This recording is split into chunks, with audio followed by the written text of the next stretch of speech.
Hey there, ladies and gentlemen, and everything in between. We're back with another episode of SADPP. This is number 2, Zyori and Bowie back again. B-Man, we've got a week of SA DPC under our belts. How the hell are you feeling? Dude, I'm feeling great. The cast has been awesome. The games have been super entertaining for the most part. Just really excited that DPC exists. You know, a lot of Yeah. criticism about it, but overall, it's been great. Yeah, I guess I understand the criticism from a player perspective. We have a great interview coming up in this episode with PiPi and Arms. In this one, we're going to focus in on Infinity Esports a little bit, and the second half is going to be that interview that we just recorded earlier today. So very excited to dive a little bit deeper there. But as you'll hear, some criticism regarding the lack of games, basically saying, hey, I want to play more Dota. One best of 3 a week is not enough to satiate me. I'm scrimming too much almost. And, one series a week in terms of officials really isn't a lot. How stark a contrast to those periods we've had in the past, especially with EU teams where it's qualifier overload. You're playing 3-4 series a day, every day for weeks on end because these formats are long and you want to keep a horse in the race for every tournament that you can. Mm-hmm. It definitely has the upside of, your team is actually going to be watched by much more people, right? Because there's only very rarely you have games clashing with each other between regions, or it's never going to clash in your own region. So I think, maybe players undervalue that aspect a little bit, but I do get their point of, wanting to play more actual Dota because I guess they don't value scrims as a professional match. It's different, and it's also a factor of brand growth, right? Brand growth, right? I mean, we're seeing a number of teams. I've said this a few times. All of them starting to promote these social media profiles a little more, putting more effort into maintaining that content, tweeting before games, trying to build that little bit of hype, maybe a little bit of banter. Even Mini just saying, "Hey guys, I know we let you down. We're not going to let you down again." Here we go. I mean, I think that kind of stuff in aggregate does help build hype. It builds social media buzz. Get those hashtags going. Go Incubitos or whatever the hell their hashtag was. So I think it was Incubitos, yes. Yeah, Incubitos. That's it. So we have week 1 just about complete. We have another best of 3 coming up this afternoon. That's pretty hype. The Beast Coast versus Unknown series, and that'll put this upper division maybe into focus a little bit. But so far, everything going as expected in the uppers. Beast Coast, Infamous, LATAM Defenders, SG Esports, all 1-0. And I said that, but I realized one of them was an upset. Of course, that is the LATAM Defenders versus Thunder Predator. That was the big series that turned some heads in the uppers. Mm-hmm. I think that was a big upset. Thunder Predator, lots of big names, lots of pedigree. They are a known team they've been great for a while, even though they changed rosters. They were always one of the best orgs in South America. So I was surprised. I also misspoke. It was Infamous that beat Thunder Predator. LATAM Defenders beat the Ego Boys. I caught some of Gary's brain lag today. I'm so sorry, folks. It's okay. Both of those, I guess, some upsets. So day 1 went according to plan. BC and SG both winning out, but then the LATAM Defenders and Infamous both won. And Infamous beating Thunder Predator 2-0. That was the other hallmark takeaway there. Yeah. Probably not really fair to Thunder Predator just to say that was a 2-0, that's the end of it, because there were moments in both of those games where they looked good. They weren't total stomps. I don't want to imply that they were. Yeah, and we did have that server problem. Pretty sure that had something, I guess, for the viewers that didn't watch that game. For whatever reason, the Peru servers just went crazy, and they paused that game for maybe like 30 minutes. So that was yesterday, and to clarify, that was game 1 of Infamous versus Thunder Predator. And the lag was prolific. I mean, it wasn't just individual players lagging. It was all players, all broadcasters. It felt akin to like the hamster that is keeping this poor Dota server alive is dying right now. He is on life support. He desperately needs help. Get some stimulants in the water supply because we got a Dota game to finish. It did seem like that was the game. Didn't Infamous, was it Viper? Was that who they had? Their key anti-lag hero? Yeah. Viper, king of the lag war. Death Prophet was just struggling so hard against that Viper. She was like 10 CS against 30 of the Viper. Yeah. It was a rough series, so I mean that definitely had something to do with it. But in the next game, they kind of owned Thunder Predator as well. So I think Infamous definitely played great. It was a 50-minute game, so they did end up owning them. But like I said, there were some moments. What was it? I just pulled it up. 25 minutes. Thunder Predator was ahead, did win a big team fight. They're up by like 5K, so it wasn't anything massive. And then they continued to lose team fights after that, and of course couldn't close out the game. So not good, but at least they showed a semblance of team coordination, maybe just a rough series. But as you mentioned on broadcast today, if you lose your first two series, you are really in bad shape. And that brings us to Ego Boys, kind of the elephant in the room to get things started in this upper division. Oh, buddy. They are in that spot, 0-2. They've already had a couple of tough matchups. They lost to Beast Coast, unlucky, but losing to LATAM Defenders. That one is not supposed to happen on paper. So already we're guaranteed a little bit of a shakeup here. I think, that's really rough. When are Hopefully we they can... Oh. So when are we getting Cuckahook on for an interview? I would like that. Do you know if he actually speaks English? Absolutely no idea. Yeah, it's rough. Lots of proven players. We might need the GF to translate for us, but you know. Yeah, I can arrange that if we do for it some of these players. If language barrier is really that big of a deal and we can't do something live on camera, sending them a written interview and having it translated is kind of the second best option. And you know, I admit it's not as good, but hey, at least we can dig a little deeper and start to get into the mind of this carry that is still looking solid, right? That was the first test here in the uppers. So far, he's passed pretty much every test. He delivers, dude. Lots of defenders. I think I underestimated those guys.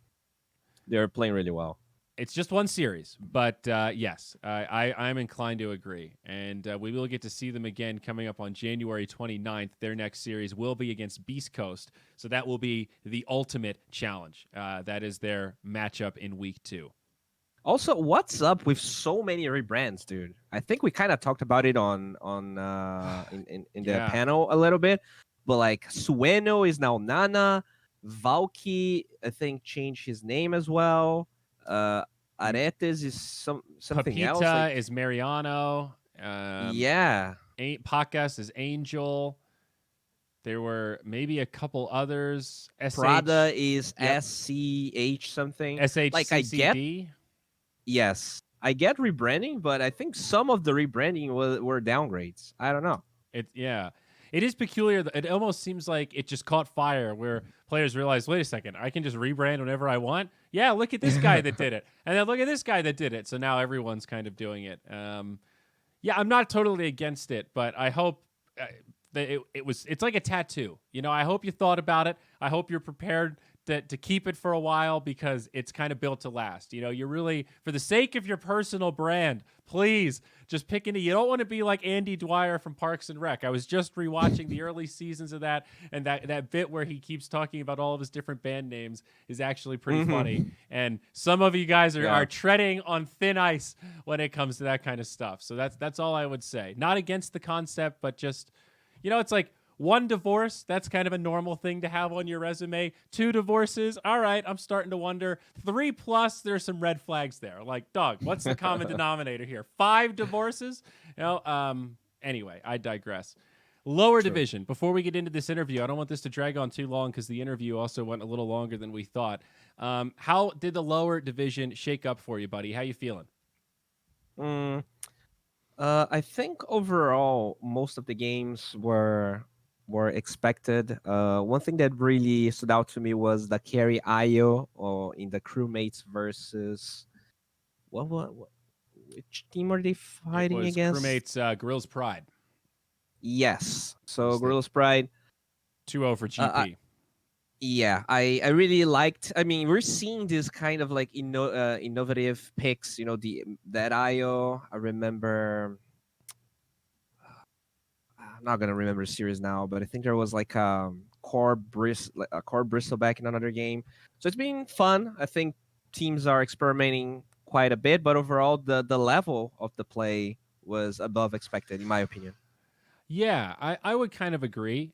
We've got to see every team now, and a couple of them twice. Incubus and Gorilla's Pride both 1-1. So, again, already seeing some interesting results that you could maybe consider upsets. The one series that we didn't cover, I think maybe some community casters did, 0900 versus Inverse. That ended 2-1 in favor of 0900, but their 2 wins in that series, games 2 and 3, 2 of the fastest games we have on record so far for SADPC. Game 2 being 16 minutes, game 3, 23 minutes. So super decisive wins.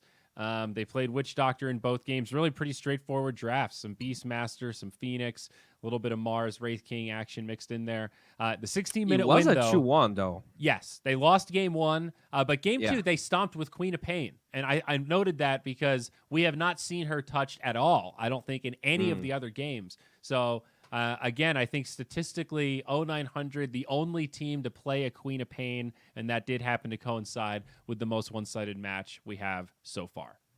All right. So there you go, bud. That's my little stat of the day here on Zyori Sports Center.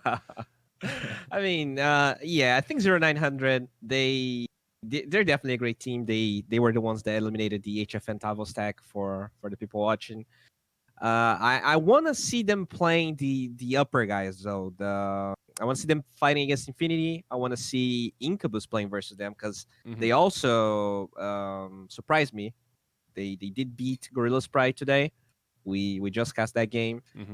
I want to see how they fare. You know, they beat not to be too hard on our boys from Inverse, but I wouldn't consider them the top favorites. I want to see them playing the best.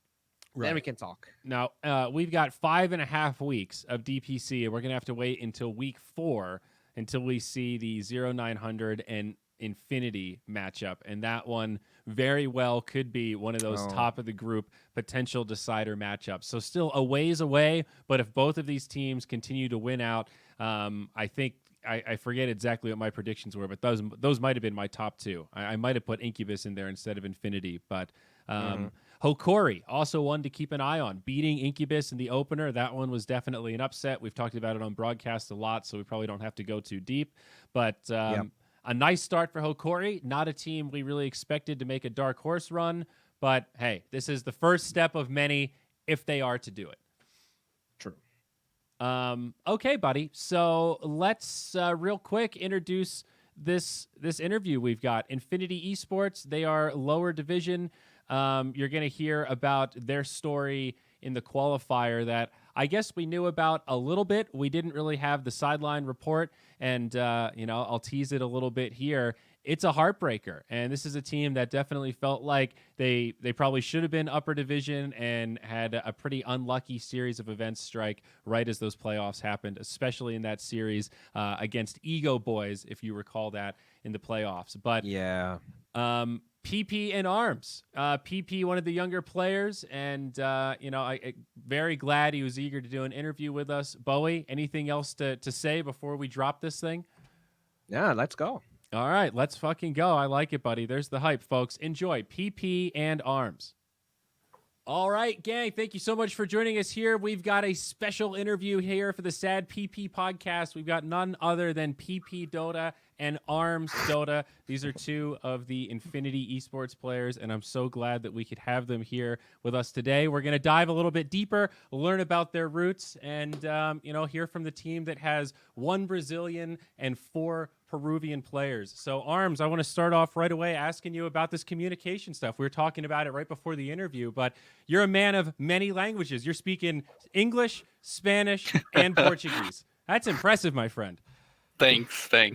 So how'd you pick it all up? Are you just a hobbyist linguist? You're a man of many talents, I guess. No, to be honest, I learned all the Spanish just by playing on, the people say, on pure wrist. So, I don't know. for me, it's pretty easy to learn another language, and just by hearing them. So yeah. Wow. So, and I assume the team communicates in Spanish because do the like PiPi? Do you speak any Portuguese or is it all a one-way street? No, It's only Spanish. only Spanish. Can't speak in Portuguese. So, all right, real talk though, PiPi. Are there times where you guys are trying to tell Arms to do something and he doesn't understand? Is his Portuguese as good as he's telling us that it is? No, it's not. It's not that good actually. I mean, so I don't know the South American languages as well, but I remember this one story. Black, right? He played for Vici Gaming in China, and there was this awkward moment one time where he was playing anti-mage, and he used Mana Void on a hero that had literally 100% mana, did 0 damage, and his casters were like, "What was that? Like, how did he even think to use it?" And apparently, he misunderstood one of the calls where there's a word in Chinese for back that sounds kind of like ultimate, so he misunderstood the call from the captain to use ultimate instead of retreat. Have you guys ever had anything even remotely similar to that? Gladly, no. We didn't have some issues yet. I don't know about the future, but it's going pretty cool. So these days we're playing together. I joined them for I think 3 months ago. I'm playing with you for 3 months, PiPi, as I remember. 3 months. It's not that much, but it's going pretty well. The communication is good. The off gaming is good. The convivence with them. Was your plan to actually be ready for DPC, or did you guys just form the team with no plan at the beginning? Like, did you guys wanted to qualify for DPC? Was that why? Like, did you form specifically for DPC, or were you guys already playing before all the DPC dates were announced? No. We were playing before the DPC starts. Our plan was to win every tournament on the last year since we started to play together, and there we are now. Yeah, trying to win the DPC now. So I guess talk to us a little bit about the feelings when you guys were able to actually qualify for DPC. I guess, is that a moment of validation where I guess even being part of the qualifiers, it makes your team, you're a step ahead of a lot of other people out there? I don't know. It's actually sad because we wanted to qualify to Division 1 actually. So yeah, so I had to refresh myself here. You guys had the really, really tough run where you looked pretty good in the groups. You placed 4th. You went 3 and 4, but then in the bracket, you got 2-0'd by Ego Boys in the upper bracket, and then Incubus ended up eliminating you from the lower bracket for that potential to go uppers. So yeah, that was a really tough playoff. I remember that best of 3 against Incubus, and that was a pretty bloody series. That was pretty sad. That happened on that series. I had a travel marked before the DPC starts. I mean, they announced the DPC will start on the January 16, as I remember. Yeah, they said late January, right? And they said late January. Then I booked market travel with my family, so I cannot cancel it. So they had to play against Eagle Boys without me, and unfortunately they lost 2-0 for Eagle Boys.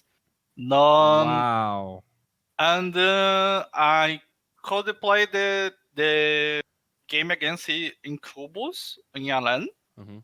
I played with them, but since the game started, just at the end, the electric energy on the land just go away. Oh, I remember that. Yeah. Yeah, and we lost the first game because of that. And that was the 4v5 game. Yeah. Oh my God. Oh my, it's all coming back to me now. Oh my gosh. I'm so sorry. I should have done that research before we started this podcast. No, that was no terrible. worries. That was such a hard. Yes. We were watching that just like, okay. The worst thing of it is the Incubus. They say that they could wait for me as long as I need, and the admins just said you need to unpause the game right now. Mm-hmm. So they had to play for the 5. Yeah. But like the I guess the worst part, in my opinion, is the fact that Valve wasn't clear about the dates, right? Because I actually know another player. He went back to his family during New Year's Eve, and then they announced, I think it was January 31. No, it was December 31, and they're like, "Oh, guys, qualifiers start in 4 days," and you're like, "Okay." Yeah. I think that really impacted some teams. Yeah. I'm sad to hear that your team was part of I'm that. a crazy example of that. Yeah. So did you guys play only one series without Arms, PP? Yeah. Or Yeah, I remember that that was the because first one only? yeah, the first one. I remember Just that the first because one against Eagle I Boys. play carry against Eagle Boys. Who was I the see. stand-in against Ego Boys? It was a kid, like it was my disciple, like my disciple. I see. One of your students. Yeah. Okay. Yeah. Gotcha. Wow. Wow. I see. Well, so definitely hoping for top two then in this this lower division, so that we can make it to the uppers for these next two seasons. That's I suppose you guys would be disappointed if you're not top two. Yes. Yeah.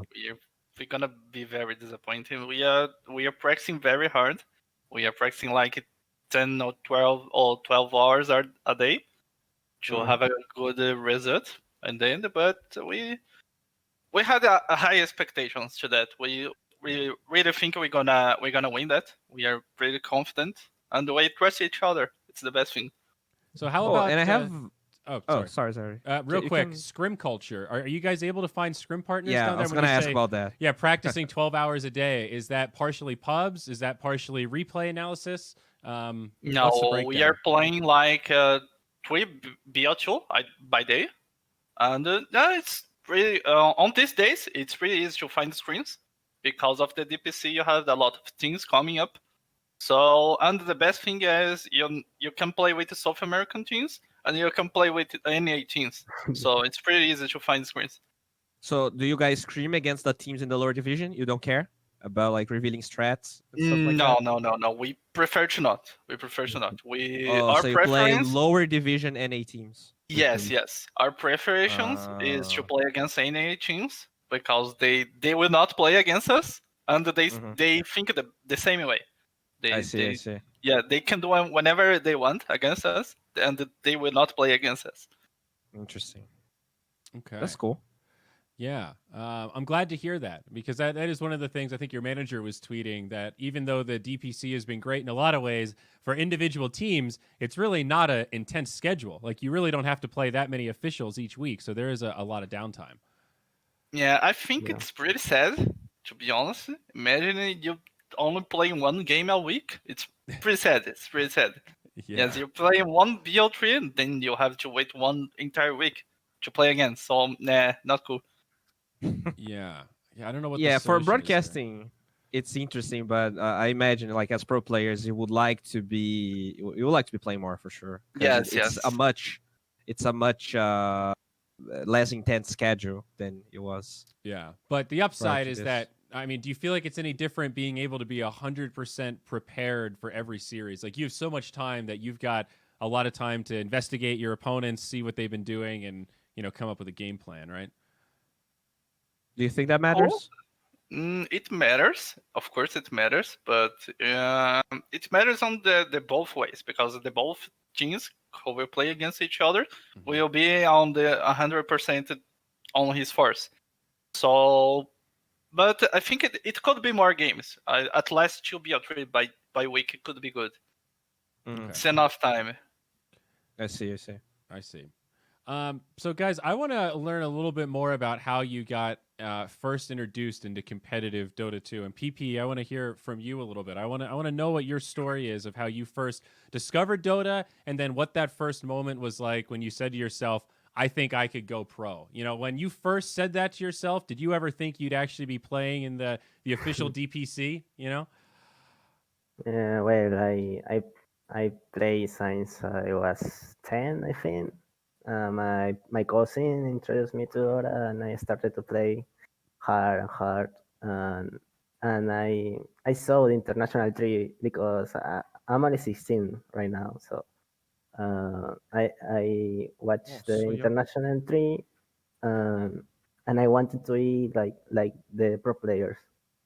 So I started to play hard, trying hard too, and here I am now in Wow. the DPC. Yeah. Did you always play mid, or did you Yeah, change roles? Mid. no, I only play mid. Cool. Um, and did any of the I hear a lot of players say from the South American region in particular that like the LAN cafe culture is where a lot of it happens. I guess can you share any insight about what that culture is like? Because in North America, we don't really have LAN cafes that same way. There's a couple of them here or there, but nobody really uses them. Everybody plays with their PC from home. So was it different being able to grow up in an environment where you had access to this like community of gamers all playing in the same place? Well, I'm South American, yes, but I don't. I mean, I don't usually go to Oh, okay. that. All right. Yeah, Oh, Interesting. I see. All yeah, right. only in my home. So opposite. Do you feel like you missed out being one of those home Yeah. gamers like those of us up here? Yeah. I mean, Arms, can you speak to that in as well? particular, I wanted to play in this LAN cafe. Imagine you're starting to play Dota competitive. Yeah, you're I don't know, you're growing, trying to grow up, you're climbing your MMR, and you're playing very very close to high MMR players. Yeah. Yeah. So, and the best thing for them, it's pretty accessible. So it's very cheap. I think it Mhm. 1 hour in Yan'an, and for them it's like I don't know, 20 cents, something like that. It's Oh, pretty wow. accessible. Yeah, Mhm. I see. I mean, is it the same in Brazil? Like, there's a pretty big LAN culture No, there as no, well. no, no. We don't have these No. things here. No, it's We pretty. used to have them Yeah, like we 10 used to years have. ago, but Yes. it's pretty much a dead culture nowadays. They introduced a lot of laws to like you would have to bring your documents and a lot of stuff. So I think it was hard for the places to follow all the rules that the government introduced. Ah, I see.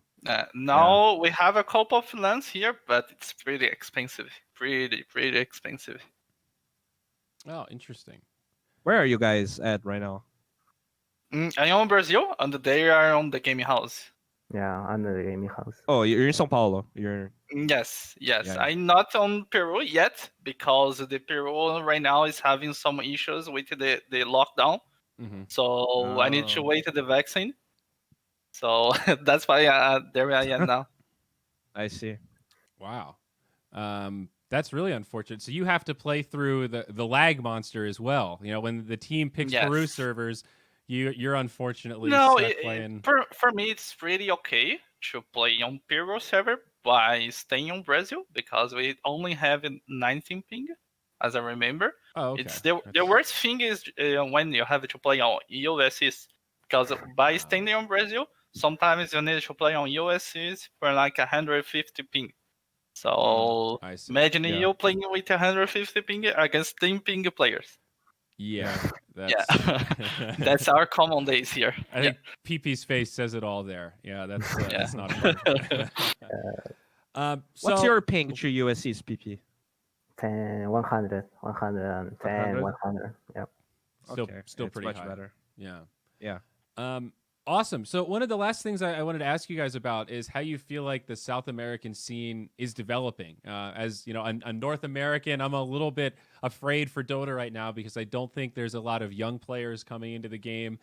Not a huge amount of eyeballs watching the North American matches, and we don't even have that many pro players anymore in North America. How do you guys feel about SA? Do you feel like things are growing? Do you feel like since the last 5 years, since South America has been really introduced as a proper region that gives representation in all of the minors, all the majors, have you felt the difference? Do you feel like SA has grown and that you're seeing this younger generation? I guess it's the fact that PiPi is here on this podcast right now probably answers that question partially. Well, it's growing up, yes, but I don't know. It's actually, I mean, in my team, I'm 16 and I have another player that is 16 too. So Yeah. Hmm. yeah, It's growing up. I don't know about ours. What he thinks about. Little On Peru, boy, it's right? on Peru, it's pretty common to have a lot of young players like PiPi, and we have another player with the same age as him. Chobalito. So, yeah, the Chibalito.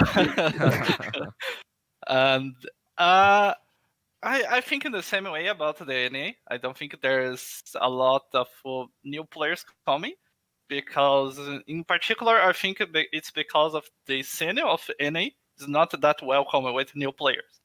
So they're very closed about themselves. So Mhm. I think that's because of it. Interesting. So, I mean, are you overall optimistic though about the future of South America right now from a Dota perspective? Like, do you feel like the DPC is? You were a little bit critical of it earlier. I guess maybe if we see some third-party tournaments alongside the DPC, that would be great, so we can get some extra officials in. Yes, could be great because I don't know. It could be welcome to new players. I mean, we have 16 teams who are playing with DPC per region right now, but there's a lot of teams who didn't qualify for the DPC. Mm-hmm. So if we had third-party tournaments, could be great to these teams. I mean, if you're not right now, if you're not on DPC, you are not getting any money, Right. and you are not playing anything.